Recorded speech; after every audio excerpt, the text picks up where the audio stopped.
রমজান মানে নাজাত পাওয়া আরো যাওয়া পানা।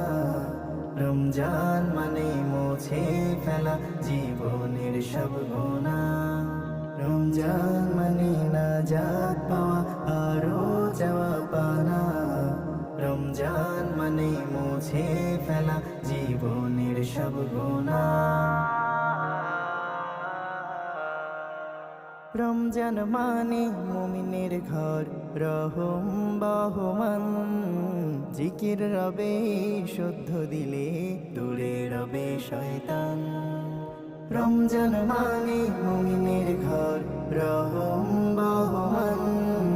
জিকির রবে শুদ্ধ দিলে দূরে রবে শয়তান।